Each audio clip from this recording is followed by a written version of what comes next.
Love, forbidden love, eternal love. It has been the inspiration for the most beautiful stories for centuries.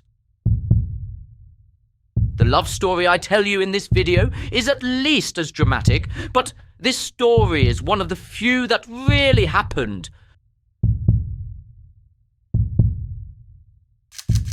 Travel with me to northern France of 1,000 years ago and discover the finest qualities of humans. Love, self-sacrifice, loyalty and courage.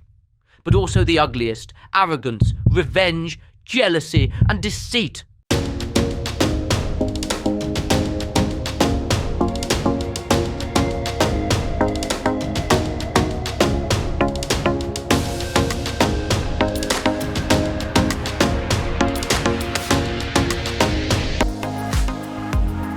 Demat, I am Abelard. Due to my divine talent for learning, I am the favored son of my father, who was a famous knight.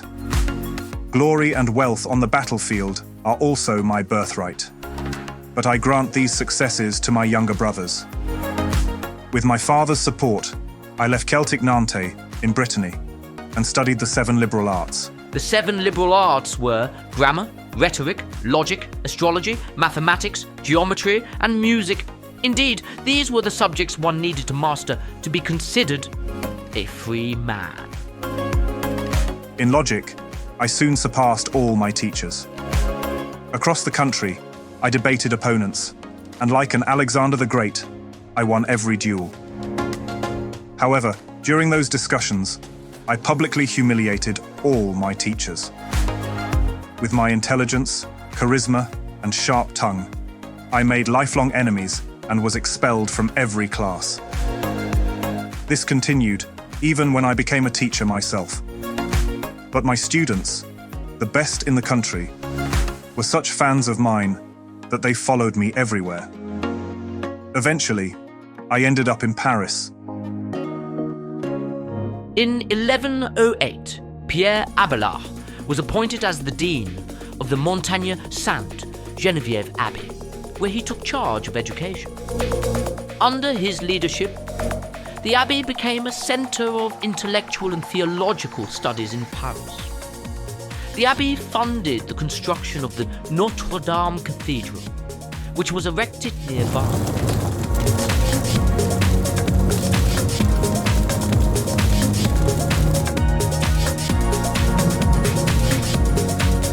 Bienvenue. I am Heloise from Argenteuil. I am the favourite niece of Uncle Fulbert, my guardian, because I am the smartest student of my time. I can even speak Greek.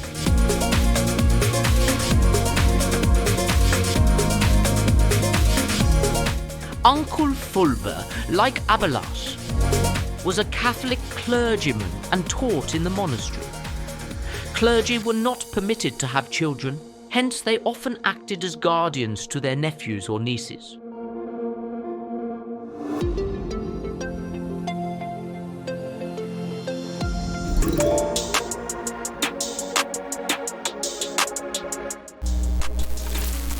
Who is this divine creation of natural perfection? Who sets the coldest heart ablaze? Through her, my thirst for success is extinguished, for I thirst for her love. All my passions are overshadowed by this new passion. I think of nothing else. Thankfully, I have connections and managed to get in touch with Fulbert.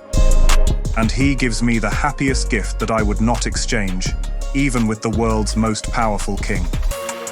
For I am allowed to stay in his apartment if I teach his niece philosophy.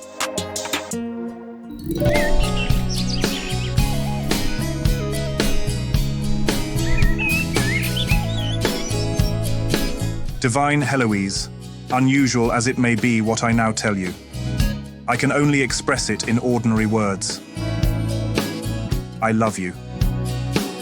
Until now, I believed that only through philosophy could I master all my passions. Philosophy as a refuge from every storm that causes my frail soul to suffer shipwreck. But by shattering my philosophical courage, you have destroyed my certainty. For before I discovered beauty, I never harbored a weak thought. since I have no interest in wealth, splendor, and grandeur.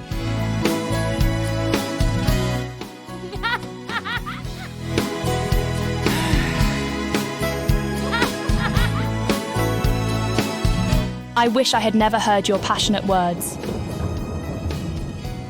The charm of love is not luxury and splendor. True tenderness removes the beloved from all his material wealth and talents, after which he is left to himself. Pure happiness is the connection between two people who love each other in perfect freedom, who are united by a secret preference and are content with each other's being. Their hearts are so full that there is no room left for any other passion. They enjoy eternal peace because each other's company is enough for them. In the dawn garden where young love blooms, cursed by sin's shadow, it meets its doom. Blossoms wilt swiftly, entombed in gloom. In desert sands, where sinful lovers stray, a tempest brews, their secrets to betray. Shipwrecked hearts drown under storm's fierce sway.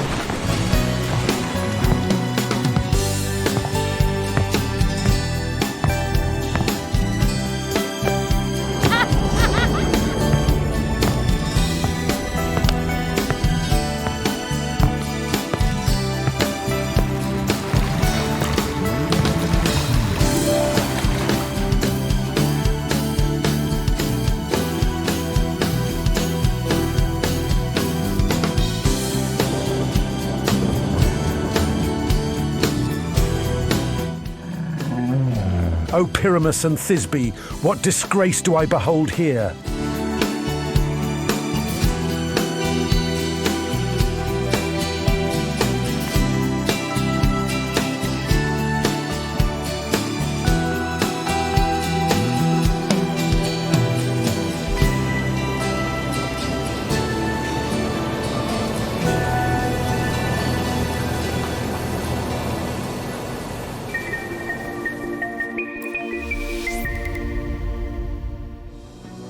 Pyramus and Thisbe are neighbours in Babylon.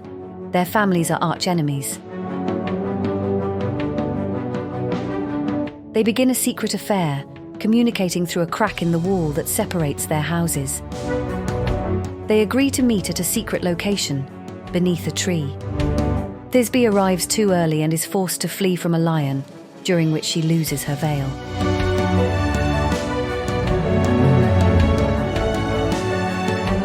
When Pyramus arrives at the secret location and sees the lion with Thisbe's veil, he believes Thisbe is dead.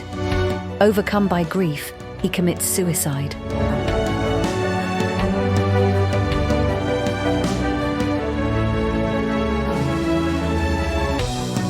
Believing the lion has left, Thisbe returns to finally embrace Pyramus. However, she discovers his lifeless body and subsequently takes her own life.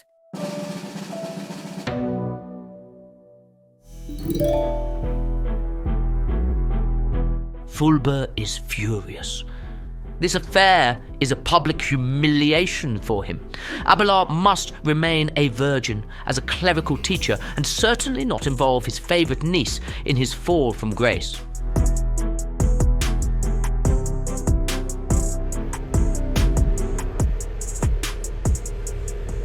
Fulber sends Abelard away from his house, hoping this will put an end to the affair. However, the lovers continue to see each other secretly.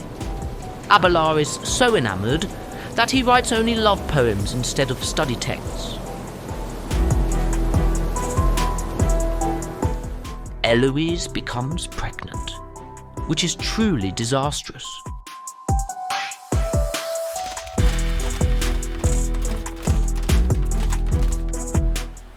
Abelard arranges for Eloise to give birth at his sister's home in Brittany. Meanwhile, rumours about the affair intensify, infuriating Fulber even more. Abelard believes that a secret marriage is the only solution to the rumours and disgrace.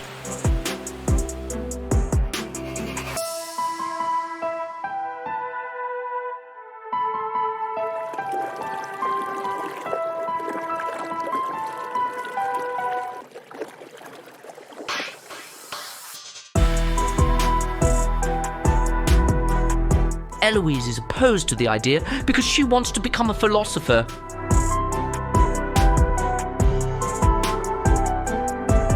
According to ancient Greek teachings, marriage and child-rearing are incompatible with the philosopher's life as they lead to a loss of focus.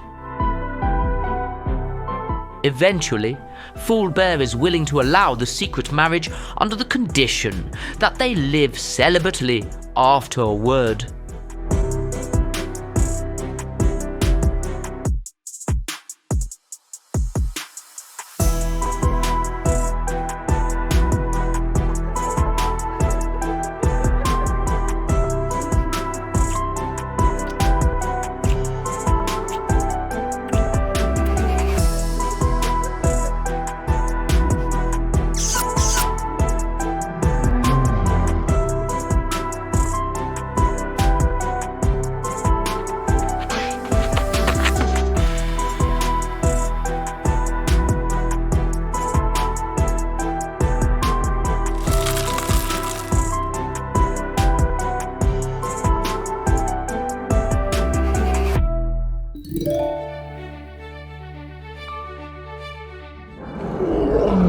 Oh, I thought I had disarmed Fulbert's wrath.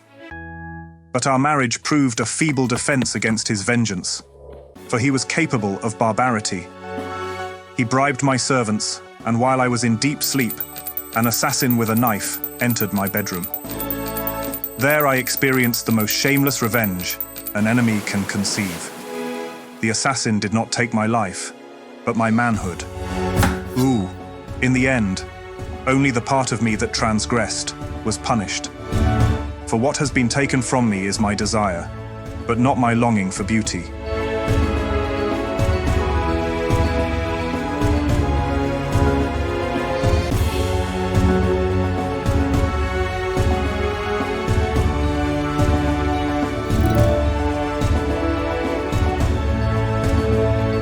Jealousy seizes my mind, and this is at the expense of her happiness.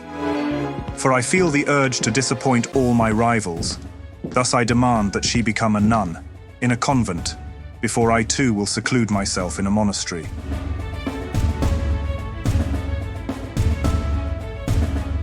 But my eloquent mouth corrects my jealous mind too late. Like Cornelia, she sacrifices herself in the cruelest possible way.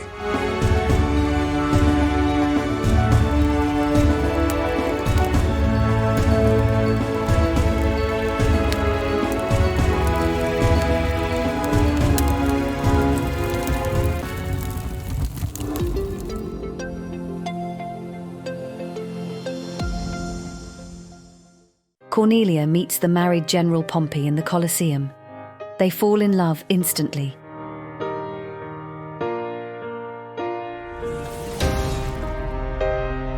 With each secret meeting, their love grows stronger. But one day, Pompey's wife catches them.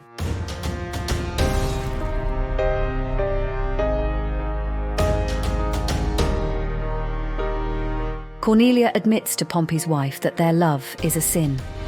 Cornelia then takes a heartbreaking farewell from her great love. Shortly thereafter, General Pompey must return to his soldiers. He dies fighting with a broken heart.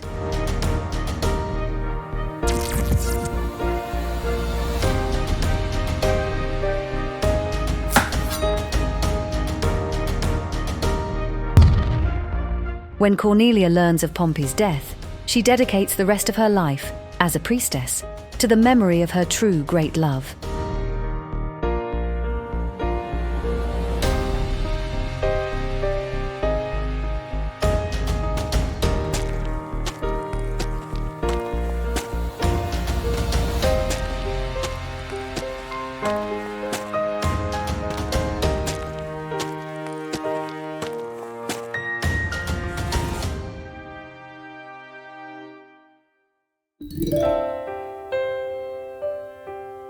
I prove my love for you by suffering with you for our love, which was nothing but weakness, and by sharing with you the extreme fate of our doomed marriage. Although I do not commit suicide, it feels as such, because I renounce our fiery touches. Let me alleviate your pain by mingling my cries with yours. Since love never forgets, I still remember the place where you first promised to love me until death.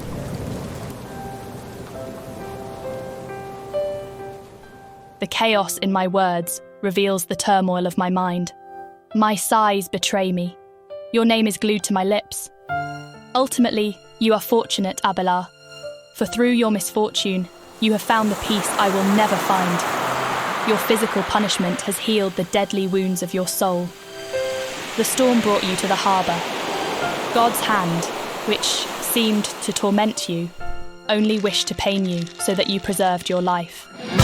I am 1,000 times more to be pitied than you. I have thousands of passions to combat, for my young heart must resist Jupiter's fires. My weakness and shame for a woman who, while she still cherishes so much pleasure and will never experience it again, do not allow me to delay secluding myself in a monastery. There I will forever mourn the loss of our fruitless passion.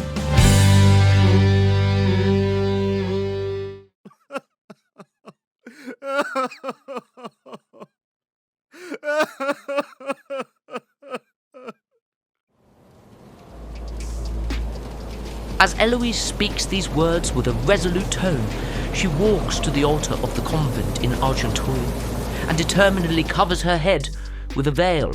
From now on, she is a celibate nun.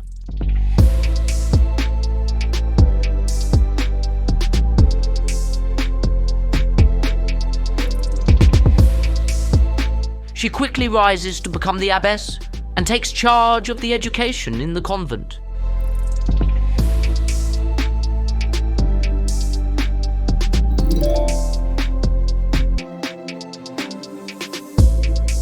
The sexual affair between Abelard and Eloise transforms into a spiritual relationship. They write each other philosophical letters that later become world famous. Not only because of the beauty of their words, but especially because of their unconventional ideas, which were unprecedented for the Middle Ages.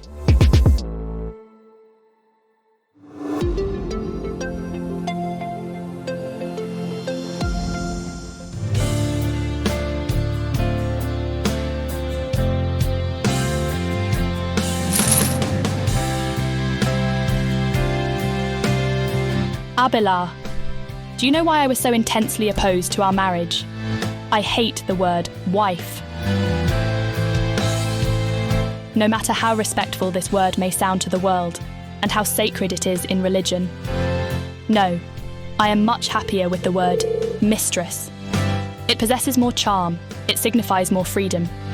For marriage forces me to love a man forever, a man who may not always love me.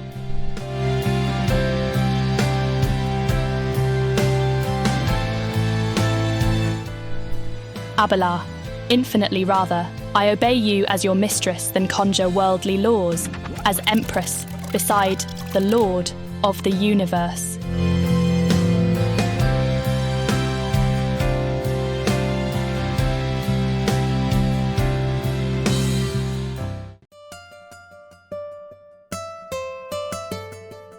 Abelard resides in the significant monastery of Saint-Denis. He quickly tires of being a monk and returns to what he once excelled at, teaching in the monastic classes and writing books. Now, no longer obsessed with love, he begins the most productive phase of his life. However, what he writes is highly controversial. In his work, Yes and No, he explains that authorities, such as governments, religion, and parents, hold contradictory viewpoints. Abelard believes it is crucial for people not to blindly follow these authorities, as they must realize that authorities, even the saints, also make mistakes. Additionally, Abelard questions the centuries-old traditions of his monastery. As a result, many traditional clergy despise him. Do not forget that Abelard, as both a student and a teacher in Paris, had already made many lifelong enemies. All these enemies eventually ensure that his book is banned, and all copies are burned.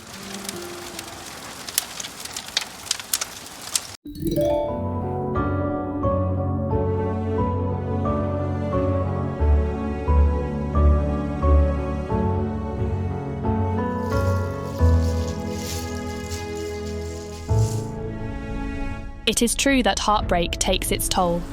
Abelard, I am sorry that I tried to extinguish my grief for so long, while the hate of our relentless enemies continued to burn unabated.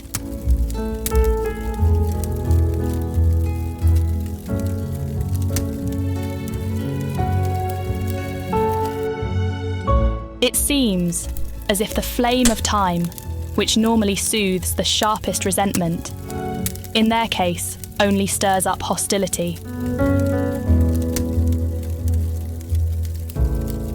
God seems to have decided that they will continue to persecute your goodness until it shelters in your grave.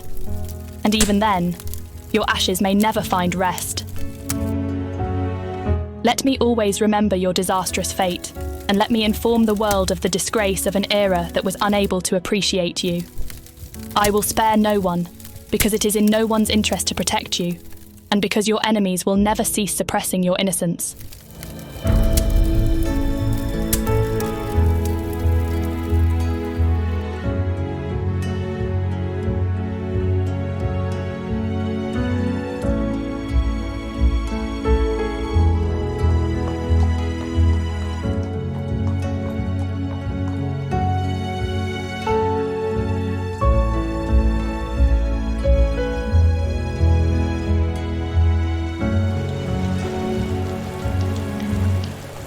Alas, my memory is ceaselessly filled with painful memories of past misery.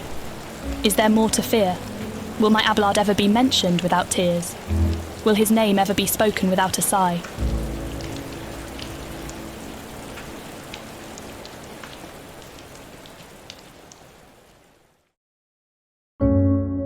Meanwhile, there is a rising star in the Catholic Church, Bernard of Clairvaux, later known as Saint Bernard, and he will become one of the most significant church fathers. He was the voice of the Second Crusade and is a close friend of the Pope. According to Bernard, truth is discovered only through mysticism and faith. He considers the ancient Greek philosophy to be deceitful. Therefore, he publicly condemns Abelard's logic. The still proud Abelard then demands that Bernard either retract his criticism or debate him under the supervision of the most important bishops. Bernard opts for the latter. Abelard knows nothing other than that he wins every debate with his talent, but this opponent believes his cunning always prevails. Hours before the debate begins, Bernard sidelines Abelard by having a private conversation with the bishops. During this discussion, he shows them a list of statements out of context from Abelard's banned book. The bishops then declare Abelard a heretical unbeliever, a crime punishable by death. When Abelard arrives enthusiastically shortly after, he realizes that the debate has turned into a trial against him.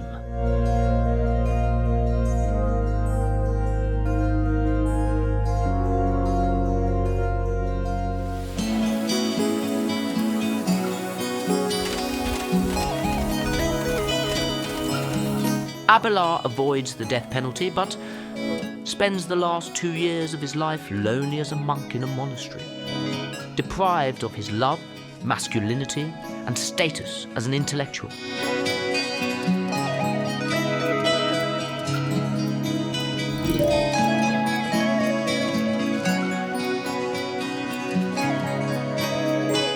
Shortly after Abelard is buried, his coffin is opened. According to some, he lies with outstretched arms in his grave to welcome his eternal love, Eloise. His body is secretly moved to the Paraclete convent, and there, Mother Superior Eloise watches over the remains of her greatest love day and night. Shortly thereafter, she dies. She is buried for eternity next to her eternal love.